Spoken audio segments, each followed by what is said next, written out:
नमस्कार दोस्तों, जय श्री कृष्ण, राधे राधे। दर्शकों, युति संबंध कंजक्शन के ऊपर हमने चर्चा कर रहे हैं।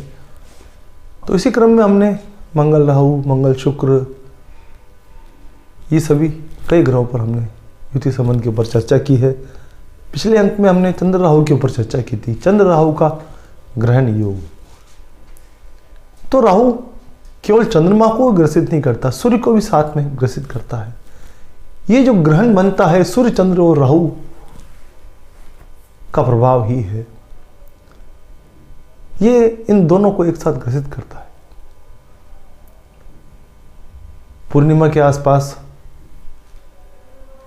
ये चंद्रमा को ग्रहण करता है, तो अमावस को ये सूर्य को ग्रसित कर देता है।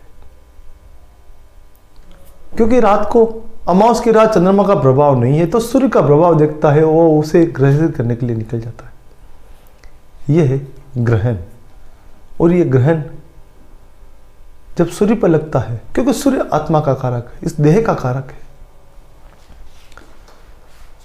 व्यक्ति की आत्मा कई जन्मों से उसके साथ यात्रा करती रहती है। इस जन्म से अगले जन्म, अगले जन्म से अगले जन्म, वो यात्रा चलती रहती है। और उसके साथ चलता है उसके कर्मों की पोटली, जो उसने इस जन्म में किए हैं, अगले जन्म में करने के लिए निकल जाता है, और फिर उससे अगले जन्म में। और ये जन्मों का जो सफर है, उसके कर्मों के साथ उसका चलता रहता है। कर्म उसका पीछा नहीं छोड़ते। और कर्म क्या है? ये कर्म में राहु है, जो संचित करता है उस मेमोरी में। राहु एक मेमोरी है, याददाश्त है, जो भूलने नहीं देता अपने कर्मों को। वो अपने साथ, क्यों, राहु का काम ही यही है, सभी के आत्मा के कर्मों को अपने अंदर समाहित रखता है, और वो आगे निकल पड़ता है। इस आत्मा के साथ जहां भी जन्म लेगी, वो उसके साथ चलेगा। और आपने पाप कर्म किए हैं, बहुत ही दूषित कर्म किए हैं, तो वो उस सूर्य पर, जो आत्मा रूपी सूर्य है, जो आत्मा है, उस सूर्य पर वो ग्रहण लगाती है। वो राहु का प्रभाव है, क्योंकि उसने जो पाप का अंधेरा उसके साथ है। पाप में उजाला नहीं होता है, पुण्य का उजाला है। पाप में अंधेरा ही है, और वो अंधेरा ही राहु है। और वो उस आत्मा के साथ साथ चलता है, उसे ग्रसित करता हुआ। जब तक आपके अंदर पाप भरे हुए हैं, पाप की पोटली आपकी कम नहीं हुई, तो वो सूर्य को ग्रसित करेगा। और यही ग्रहण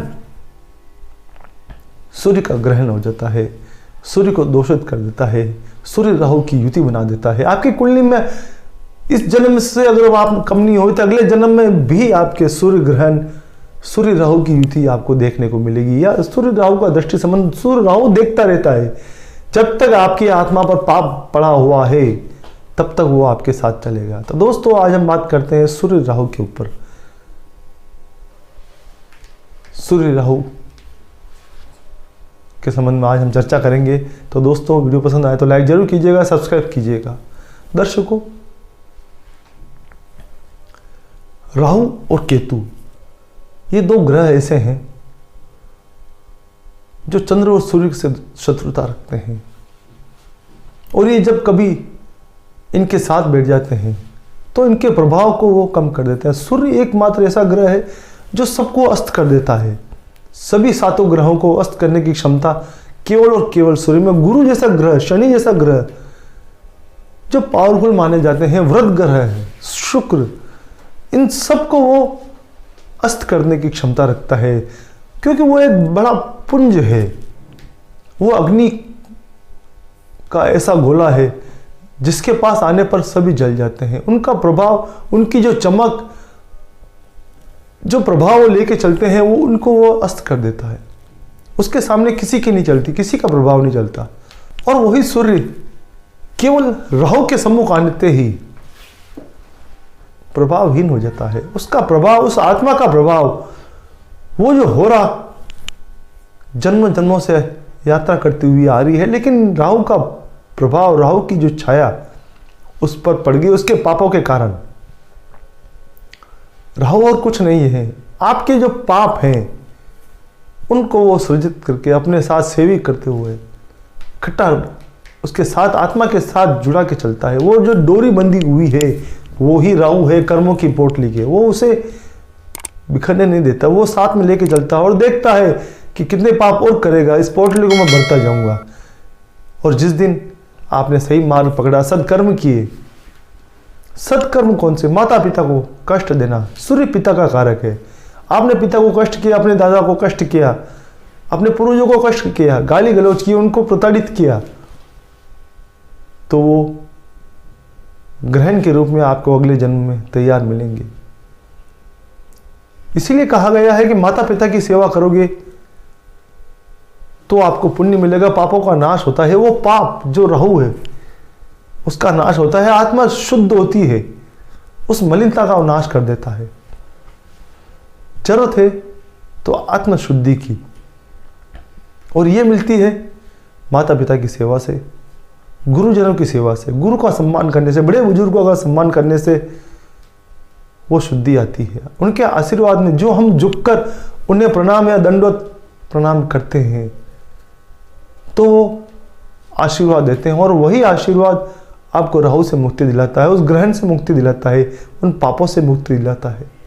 वो जो बड़े बुजुर्ग अपना हाथ उठाकर हमारे सर पर फेरते हैं, क्योंकि सर में वहां पर पाप भरे हुए हैं, और उससे साफ करते हैं, वो हाथ फेर के उस राहु के प्रभाव को कम करते हैं। यही हम भूल कर देते हैं, हम उनका आशीर्वाद देना पसंद नहीं करते हैं, झुकना पसंद नहीं करते हैं, हाथ जोड़ कर निकल जाते हैं। ज़्यादा से ज़्यादा सम्मान आपने दिखाया है तो हाथ जोड़ के निकल गए। दोस्तों ये साइंटिफिक रीजन है। आप झुकोगे और बुजुर्ग ने आपके सर पर हाथ फेरा तो आप खुद गुड फीलिंग फील करोगे, अंदर से एक अच्छी भावना प्रकट होती है। अगर कोई बुजुर्ग हमारे सर पर हाथ फेर देता है तो, पीठ थपा देता है, तो हम अंदर से प्रसन्न होते हैं, उस आत्मा से प्रसन्न होते हैं, क्योंकि वो जानते वो आत्मा इसलिए प्रसन्न हुई कि मेरे आज पाप कम हुए, जो मैं पाप अपने साथ लिए हुए चल रहा था, उस आत्मा पर जो बोझ लेके चल रहा था उस पापों का, वो कम हुए। इसीलिए कहा जाता है कि सूर्य राहु की युति है तो बड़े बुजुर्गों का आशीर्वाद, सुबह उठकर आपको माता पिता के चरण स्पर्श करने हैं, उनका आशीर्वाद लेना है, इससे सूर्य को बल मिलता है। सूर्य नमस्कार करना है, और सूर्य नमस्कार के साथ साथ सूर्यदेव को अर्घ देना है, उस आत्मा को पवित्र करने की, प्रकाशवान करने की कोशिश करनी है। और जब आप बड़े बुजुर्गों का, गुरुजनों का आशीर्वाद प्राप्त करते हैं तो धीरे धीरे सूर्य को बल मिलने लगता है, क्योंकि वहां से ज्ञान और संस्कार हमें मिलते हैं, और उसे ज्ञान और संस्कार के कारण हम पुण्य की ओर निकल पड़ते हैं। क्योंकि कोई भी बुजुर्ग हमें गलत मार्ग पर चलने की शिक्षा नहीं दे सकता, माता पिता कभी भी गलत मार्ग पर चलने की शिक्षा नहीं दे सकते। वो तो चाहते हैं कि उनका पुत्र या पुत्री अच्छे कार्य करे, सन्मार्ग पे चले, लोगों का भला करे, और जब ये आप करने लग जाते हैं तो आपके पापों का क्षय होने लग जाता है, वहां राहु अस्त होने लग जाता है। और जब राहु अस्त होने लग जाता है तो सूर्य से वो ग्रहण कम होने लग जाता है। यही करना है। सूर्य राहु का प्रभाव अगर कुंडली के अंदर है तो बड़े बुजुर्गों का, माता पिता का आशीर्वाद प्राप्त करोगे तो ये प्रभाव कम होता जाता है। इसीलिए सोना पहनने के लिए कहा जाता है। जहाँ चंद्र ग्रहण में चांदी पहनने के लिए कहा जाता है तो यहाँ पर सोना पहनने के लिए कहा जाता है, क्योंकि सूर्य अग्नि है। जहाँ चंद्रमा को लिए शीतलता की आवश्यकता है तो यहाँ अग्नि की आवश्यकता है, और उस अग्नि के ऊपर जब राहु का ग्रहण लग गया तो उस अग्नि का प्रकाश, वो ऊष्मा कम हो जाती है, वो धुआं उसे ढक लेता है, और उस धुएं से उस अग्नि को बाहर निकालकर उस शुद्ध अग्नि के रूप में, हवन यज्ञ की अग्नि के रूप में उस आत्मा को प्रकाशवान करना है, तो हमें उस राहु रूपी धुएं को हटाना होगा। उस अग्नि को बड़े बुजुर्गों के आशीर्वाद से ही शुद्ध किया जा सकता है। तो दोस्तों हमें माता पिता की सेवा करनी है। सोना धारण कर सकते हैं, सोना धारण करने से भी आपको, क्योंकि सोना अग्नि तत्व माना गया है, इसीलिए सूर्य को बल देने के लिए सोना धारण किया जाता है। आपने देखा होगा सूर्य जो उदय होता है दक्षिण में, साउथ से, सूर्य जो उदय होता है उन इलाकों में अत्यधिक सोना पहना जाता है,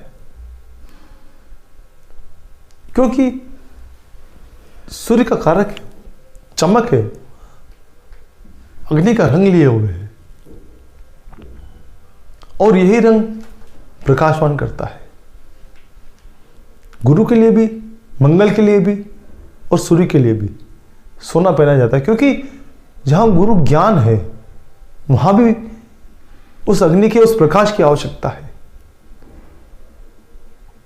मंगल उष्मा है, उसके लिए भी प्रकाश की आवश्यकता है, उस अग्नि की आवश्यकता है। और सूर्य के लिए भी, क्योंकि सूर्य खुद अग्नि है। तो जहां कहीं आपका सूर्य ग्रहण, सूर्य राहु साथ बैठे हुए हैं, तो वहां पर आप सोना धारण कीजिए, माता पिता के आशीर्वाद लीजिए, तो राहु कमजोर होगा। और जब राहु कमजोर होगा तो सूर्य रूपी जो आपकी आत्मा है उसमें प्रकाश आएगा, और जब उसमें प्रकाश आएगा तो वो धुआं हट जाएगा, वो राहु हट जाएगा। अगर आपकी कुंडली में कहीं सूर्य राहु का ग्रहण है, ग्रहण दोष लगा हुआ है, तो डरने की आवश्यकता नहीं है, केवल कुछ सुधार की जरूरत है। उन पापों का क्षय करने के लिए उस सुधार की आवश्यकता है। थोड़ा सा परिवर्तन करना है, सूर्य को बल देना है, राहु को नहीं।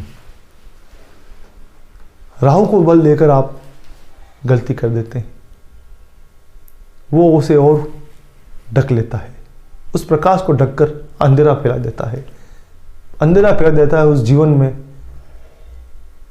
जो आप इस ग्रहण योग के साथ जीते हैं। ऐसे लोग आत्मा से मलिन हो जाते हैं, वो सही कार्य या सद्मार्ग पर चल ही नहीं पाते हैं, उन्हें हमेशा राहु भटकाता हुआ पाप कर की ओर ले जाता है।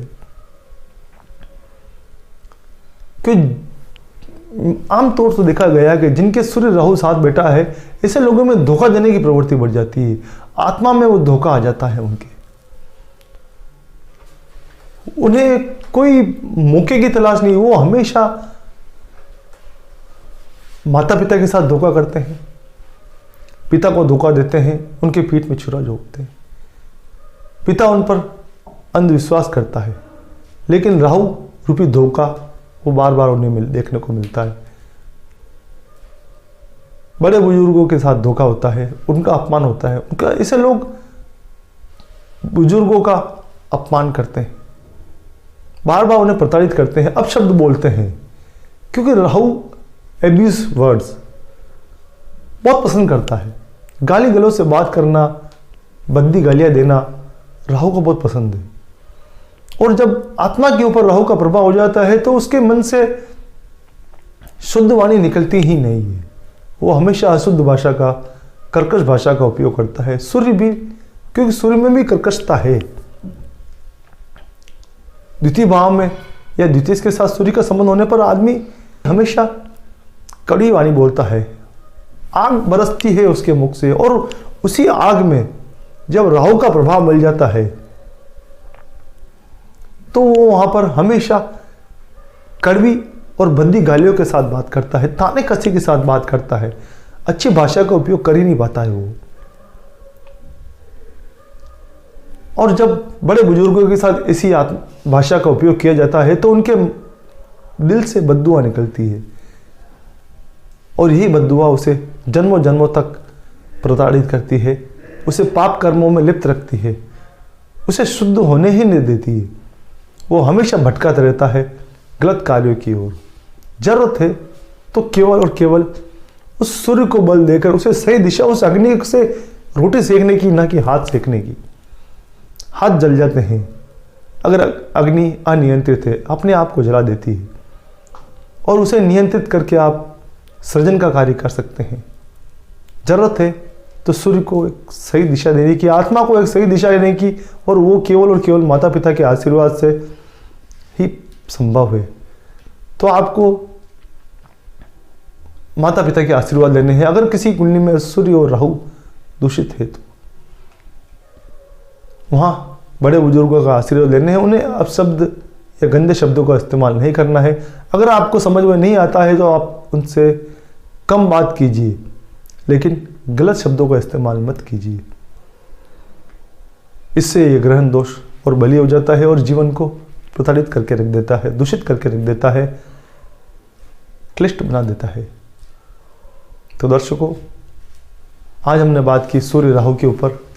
एक नए विषय के साथ आपके सम्मुख पुनः प्रस्तुत होंगे। वीडियो पसंद आने पर लाइक जरूर कीजिएगा, सब्सक्राइब कीजिएगा।